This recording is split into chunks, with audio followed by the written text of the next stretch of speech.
Today we're going to explore a really powerful story that someone, a university student, shared anonymously. It's all about the holiday season, but it goes so much deeper than just gifts and celebrations. It's about that complicated, sometimes stressful return home that a lot of students go through, and one person's incredible journey to flip that whole dynamic on its head. So let me just start by asking you this. Is going home for the holidays a struggle? For a lot of us, it's this weird mix of joy and tension, right? You're happy to reconnect, but sometimes you feel completely misunderstood. Well, this story gets right to the heart of that feeling, that pressure cooker of returning to a world that you've been away from all year. Okay, so let's meet our protagonist. We're going to call him Mutiso. He's a third-year IT student, and his story? Wow. It just perfectly captures a dilemma that so many young people in university face. It's a journey from feeling totally overlooked and neglected by his own family to finally earning their respect. But, and this is the important part, he does it on his own terms. You see, at the very center of Mutiso's struggle was this really painful double-edged sword. On one side, you've got the constant, grinding pressure of just trying to survive financially at university, and on the other, this deep, deep misunderstanding from his family back in the village. It's a weight that, honestly, so many students carry in silence. And his struggles weren't just some abstract idea. I mean, this was his daily reality.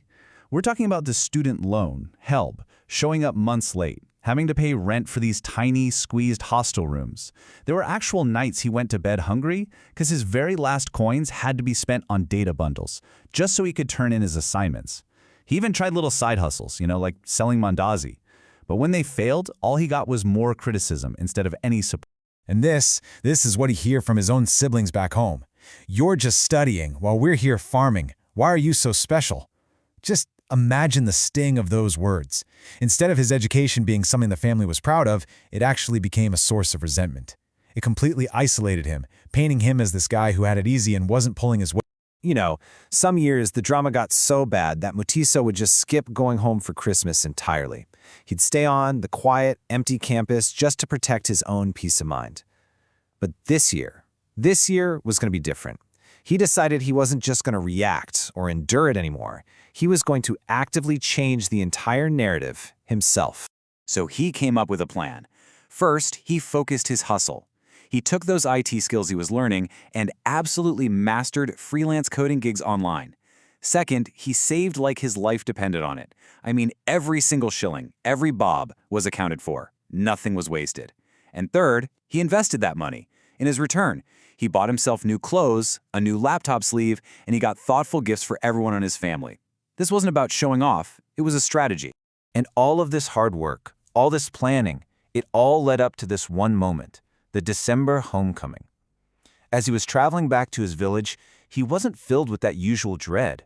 Instead of bracing himself for chaos, he was armed with this quiet confidence, a confidence that came from months of hard work. And the effect? It was immediate.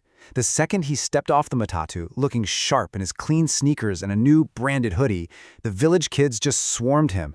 They were all shouting, "Bro, how have you changed so much?" His transformation was so visible, so undeniable, it was the very first thing anyone even noticed. And his strategy? It made all the difference in the world. I mean, just look at this contrast. Before, his holidays were all about manipulative fights, nonstop chaos, and just this heavy cloud of misunderstanding. This homecoming, it was met with proud nods from his dad, tight hugs from his mom, and for the very first time, a real, genuine feeling of peace. The entire vibe had shifted. But his change wasn't just on the outside. This is what's really important. Look at what he did. He handed out sweets to the kids. He pulled the younger ones aside and advised them, study hard but hustle smart. He helped out with the farm chores without a single complaint. He even shared data tricks with the same siblings who used to resent him. He made a conscious choice to be an inspiration instead of looking for revenge. And this really brings us to the core lesson of this whole story. The real reward for all of Mutiso's hard work, it wasn't that satisfying feeling of proving people wrong. It wasn't about revenge at all. It was about earning respect and finding this inner peace that just radiated outwards. It was the power of a quiet glow. So what even is this glow? Well, it's that confidence you earn, that real sense of inner peace that you can only get when you've overcome a huge struggle, completely on your own terms. It's not about being loud or bragging. As the story puts it so perfectly, it doesn't need to shout. It just shines.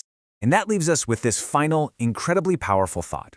Success quiets the hate. Mutiso didn't have to get into arguments or defend himself anymore. His quiet, confident success, it did all the talking for him. It turned resentment into respect. And it's just such a compelling reminder that sometimes the best answer to negativity is to simply build yourself up and let your own light shine.